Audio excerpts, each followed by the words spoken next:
आज Baburam Savitri inter college Shekhpur lolly बाजार और प्रकाश विद्या मंदिर इंटर कॉलेज महमूदाबाद में संचालित की जा रही ऑनलाइन क्लासेज में आपका स्वागत है। आज हम बात करेंगे कक्षा 11 भौतिक विज्ञान अदिश गुणनफल और सदिश गुणनफल के बारे में। उससे पहले हम आपको बताना चाहेंगे कि अदिश राशियाँ क्या होती हैं, सदिश राशियाँ क्या होती हैं, उस क्लास के बाद सबसे पहले आपको बता दें अदिश राशि। अदिश राशियाँ वे भौतिक राशियाँ होती हैं जिन्हें व्यक्त करने के लिए परिमाण की आवश्यकता होती है दिशा के लिए। अदिश राशियाँ वे भौतिक राशियाँ होती हैं जिन्हें व्यक्त करने के लिए केवल परिमाण की आवश्यकता होती है दिशा के लिए।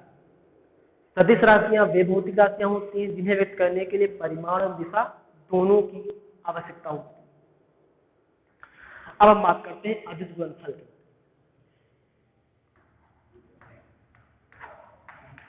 अदिश गुणनफल इसे कहते हैं स्केलर प्रोडक्ट। स्केलर प्रोडक्ट दूसरा नाम भी है डॉट प्रोडक्ट भी कहते हैं। डॉट गुणनफल, डॉट प्रोडक्ट या गुणनफल। हम मान लेते हैं दो सदिश राशियां हैं, एक है वेक्टर ए और दूसरी है vector B.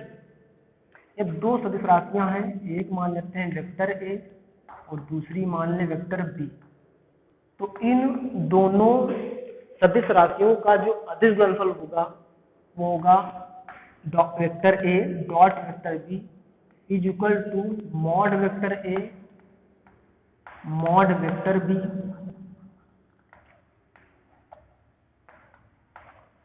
Into cos theta into cos theta. इतना यहां से हम कहते हैं कि दो सदिश राशियों का अदिश गुणनफल एक अदिश राशि होती है।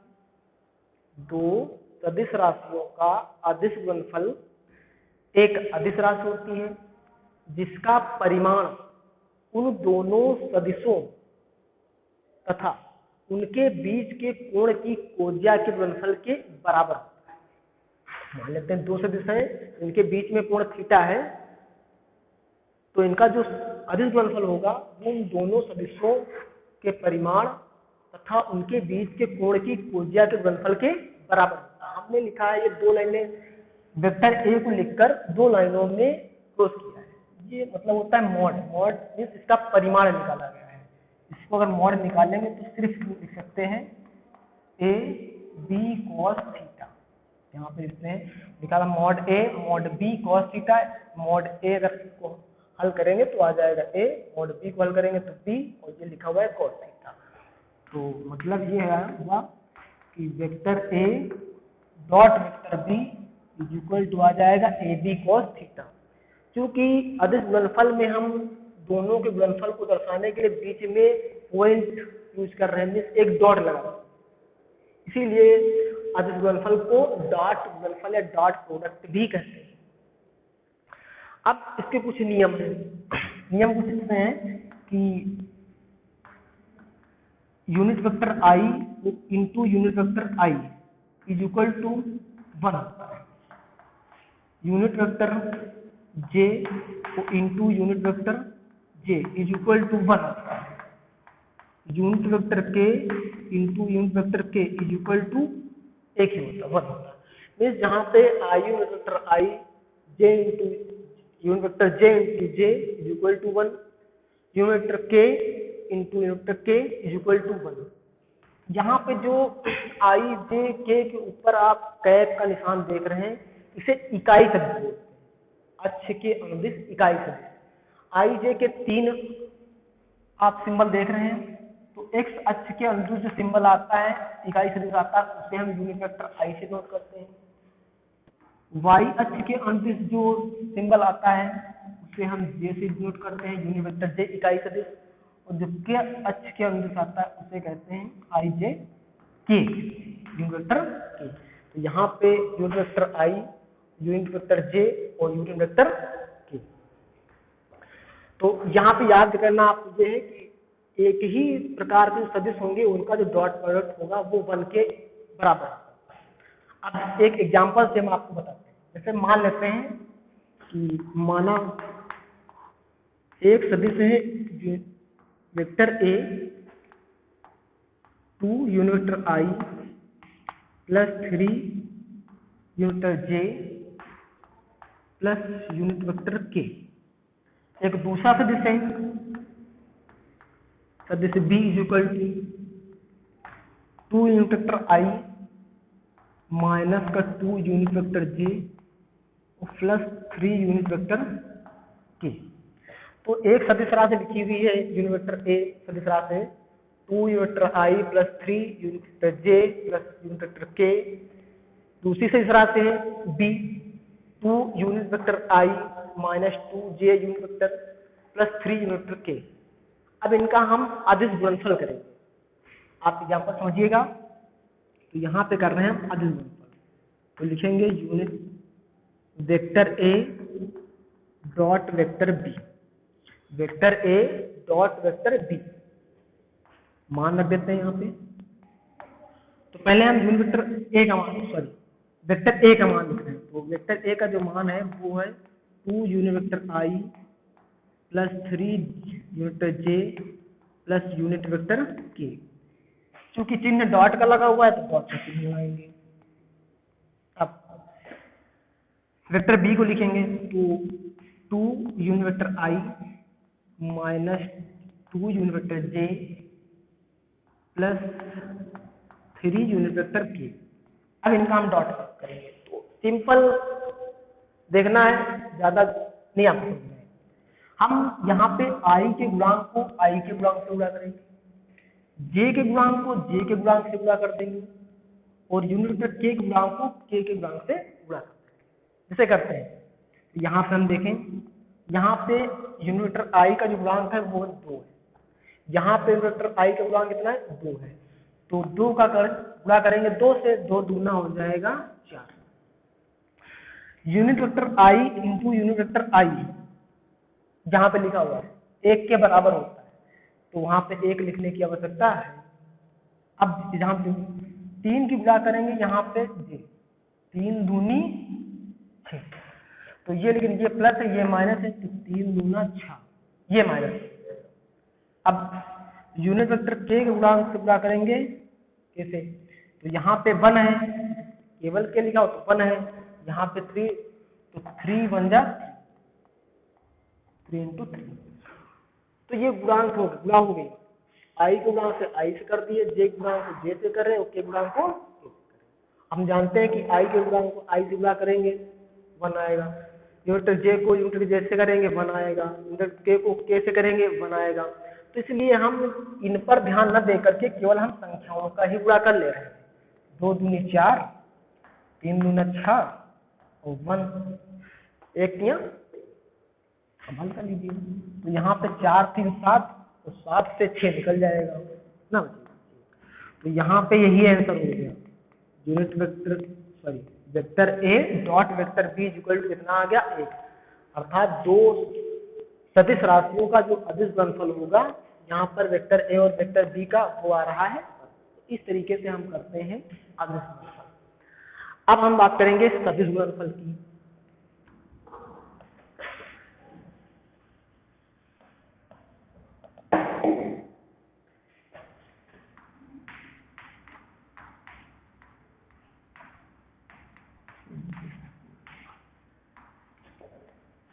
सदिश गुणनफल कहते हैं, इसको कहते हैं वेक्टर प्रोडक्ट। इससे भी एक दूसरा नाम देते हैं क्रॉस गुणनफल।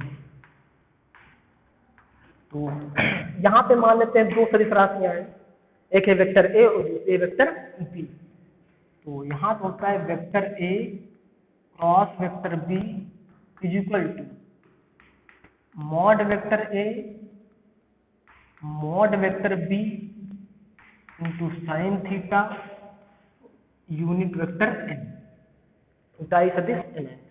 तो यहाँ पे जो 2 समझिएगा डिफिनेशन से कि 2 सदिश राशियों का सदिश गुणनफल, दो सदिश राशियों का सदिश गुणनफल एक सदिश राशि होती है जिसका परिमाण उन दोनों सदिशों तथा उनके बीच के कोण, उन दोनों सदिशों तथा उनके बीच के कोण के ज्या के गुणनफल के बराबर, ज्या के गुणनफल के बराबर होता है। दो सदिश राशियों का सदिश गुणनफल एक सदिश राशि होती है जिसका परिमाण उन दोनों सदिशों तथा उनके बीच के कोण की ज्या के गुणनफल के बराबर होता है। यहाँ पे एक गुणांक और आया है यूनिट वेक्टर n, जहाँ पे n जो है इकाई सदिश है। इसका जो परिमाण होगा, जिसकी दिशा होगी उन दोनों सदिशों के लंबवत होगी, जिसकी दिशा जो होगी उन दोनों सदिशों के लंबवत होगी। समझिएगा, दो सदिश राशियों का सदिश गुणनफल उन दोनों सदिशों तथा उनके बीच की कोण की ज्या के गुणनफल के बराबर होता है, जिसकी दिशा जो है उन दोनों सदिशों के लंबवत होती है। मान लेते हैं अगर यहाँ पे x अक्ष की दिशा में इकाई सदिश यूनिट वेक्टर i है, y की दिशा में यूनिट वेक्टर j है, z की दिशा में ये x अक्ष होता है, ये y, तो ये z, तो यहाँ i j k, यहाँ पे अगर यूनिट वेक्टर k है। यदि हम गुणा कर रहे हैं i और j, एक मान लेते हैं वेक्टर a जो है i दिशा में है, वेक्टर b जो है वो j दिशा में है, वेक्टर i जो है x दिशा में है, वेक्टर b जो है y दिशा में। ऐसे में इन दोनों सदिशों का जो गुणनफल होगा, उसका जो परिमाण होगा, उसकी जो दिशा होगी वो k दिशा में, या हम समझते हैं वो z अक्ष के अनुदिश होता है, वो दोनों सदिशों के लंबवत, क्योंकि जो z अक्ष है वो x के भी लंबवत है, y के भी लंबवत है, जो x अक्ष है वो z के भी लंबवत है, y के भी। ये तीनों अक्ष जो होते हैं वो परस्पर लंबवत होते हैं। जैसे आप क्वाड्रेंट पढ़ते हैं कि खाने चार होते हैं, चारों तरफ 90, यहाँ भी 90 होता है, लेकिन अब यहाँ पे जो तीनों परस्पर लंबवत है, यहाँ पे हमने अक्ष तो चार मार दिए, चार लंबवत दिख रहे हैं, लेकिन अगर इस अक्ष को इस अक्ष के यहाँ से देखेंगे तो लंबवत आएगा, इस अक्ष के देखेंगे 180 आएगा, 90 नहीं है। इसको ले लें तो अगर यहाँ पे इसके तो लंबवत है, लेकिन यहाँ से अगर ऐसे देख लेंगे तो 180 देंगे, लेकिन यहाँ पे कहीं से भी आप नापेंगे तो 90 होगा, यहाँ से भी 90 होगा, यहाँ से भी 90 होगा, तीनों 90 होगा। यहाँ पे दिख रहे हैं लेकिन ये कागज तल पे दूसरे तरीके से। अब बात करते हैं कि इसके लिए कुछ नियम, जैसे यहाँ पे पढ़े थे वैसे इसके लिए भी कुछ नियम है। जैसे यहाँ पे i और cross j is equal to होता है k के बराबर। i unit vector i cross unit vector j is equal to होता है यूनिट वेक्टर k के बराबर। आगे बढ़ो, यूनिट वेक्टर j और क्रॉस यूनिट वेक्टर k, ये रहता है आपका यूनिट वेक्टर i के। आगे बढ़ते हैं, क्योंकि तीन पढ़े थे आप, i j और k, i j का गुणा किया तो k के बराबर है, k फिर j और k का किया तो i के बराबर आ जा। अब i और j का k और i का करेंगे तो unit vector k cross unit vector i is equal to हो जाएगा यूनिट वेक्टर j।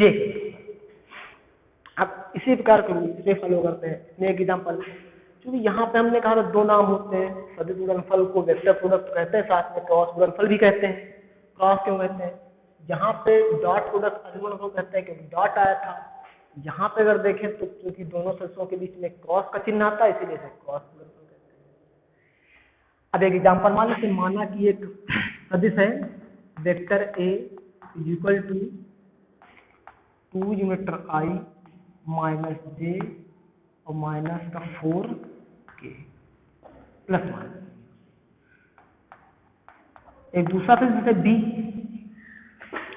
तो इसको मान लेते हैं यूनिट वेक्टर i प्लस का 3j और प्लस का 2 यूनिट वेक्टर k। तो इन दोनों का अब हम सदिश गुणनफल करेंगे। देख लेते हैं एग्जांपल देखें।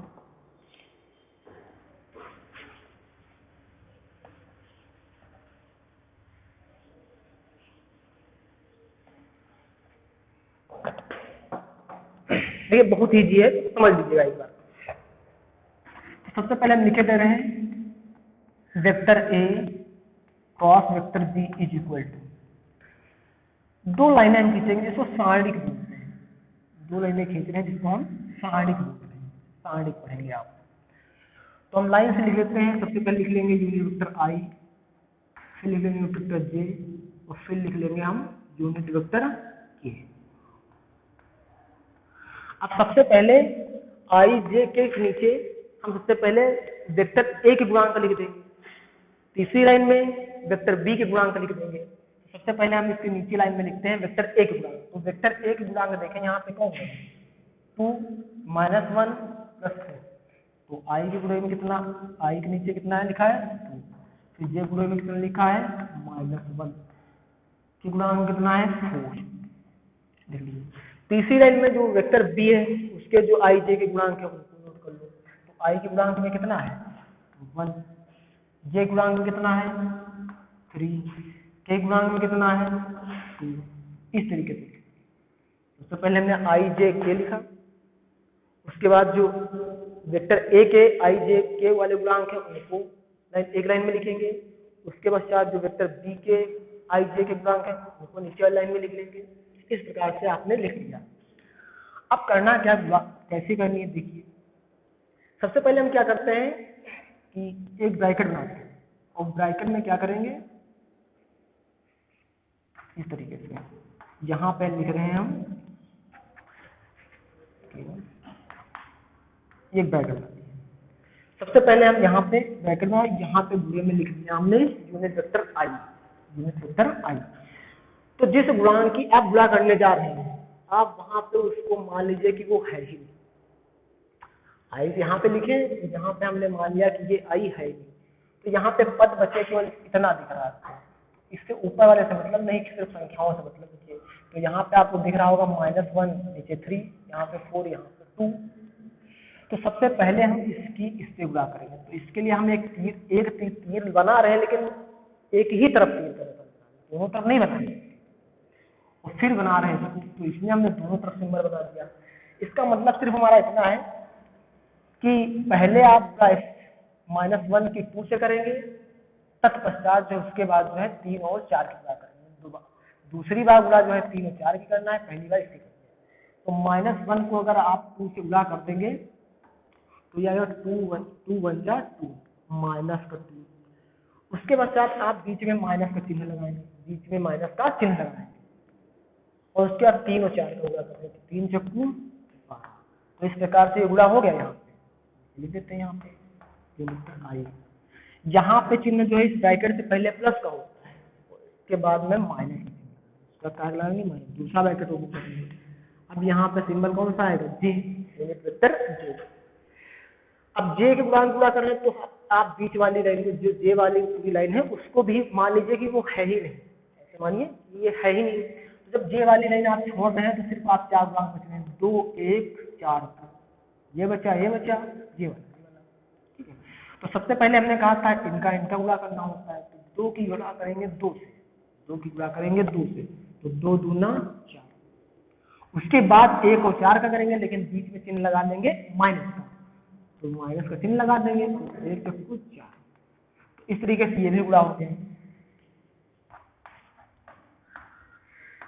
Plus minus plus last bracket में। अब हम गुणा करनी है के वाले। तो आप जब के से गुणा कर रहे हैं तो आप ये मान लीजिए कि ये लाइन है ही नहीं, केवल आपको 4 गुणा करने चाहिए, 2 1 -1 3। सबसे पहले हम 2 3 गुणा करेंगे, तो 2 3 6, उसका चिन्ह लगाएंगे बीच में माइनस का, बीच में चिन्ह लगाएंगे माइनस का, तो माइनस यहाँ पे 1, यहाँ पे -1, 1 और -1 और -1 का अगर गुणा कर देंगे तो ये -1 आएगा, लेकिन चूंकि माइनस पहले से ही होता है तो यहाँ पे चिन्ह कैसा बन जाएगा, तो ये आपका गुणा हो जाएगा इसको हल कर लीजिए, तो हो जाएगा -2 -12 14 हो जाएगा, माइनस का 14i यूनिट वेक्टर आई। यहाँ पे लिखा है, यहाँ भी 4 लिखा है, यहाँ भी 4 लिखा है, तो 4 से 4 कट जाएगा, 0 बचेगा। तो यहाँ पे लिखने का कोई मतलब नहीं है, लिखना चाहते हैं तो लिख लीजिए 0 × वेक्टर जे प्लस 6 हो, ये 1 7 हो जाएगा, तो ये हो जाएगा 7।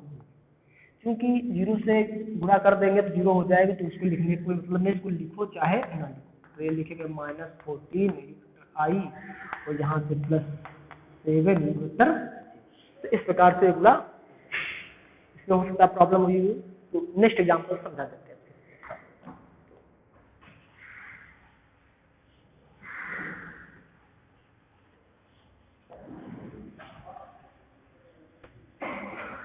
एक दूसरा एग्जाम्पल हम मान ले रहे हैं। एक सदिश राशि unit vector i equal to i plus J और प्लस का k। दूसरा हम मान रहे हैं सदिश 2 plus 2 into J plus 2 unit vector k। पूरा कर रहे हैं तो लिखेंगे vector a cross vector b is equal to, हमने कहा सबसे पहले लाइन बनाएंगे, unit vector i unit vector j unit vector k line.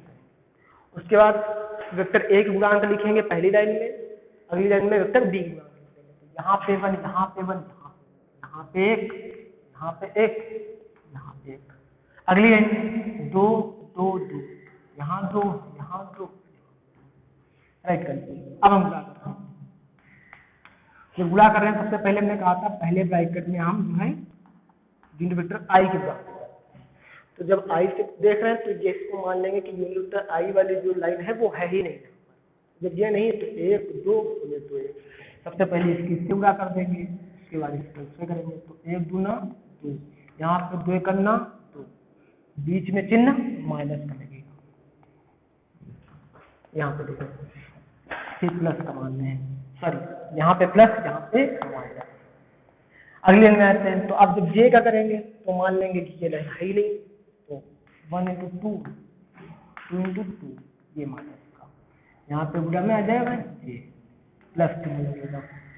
अगले k वाले गुणा करें तो मान लेंगे कि ये लाइन है ही नहीं, कैसे 1 दूना 2 2 करना, बुढ़े में कितना आ जाएगा i j k। तो यहाँ पे आ गया 0, यहाँ भी 0, यहाँ भी 0, सब 0 ही हो जाएगा। यहाँ पे जो इनका सदिश गुणनफल होगा वो 0 होगा, जो क्रॉस गुणनफल होगा वो 0। तो अब देखिए क्वेश्चन, आगे नेक्स्ट क्लास में नेक्स्ट बात करेंगे, तब तक के लिए।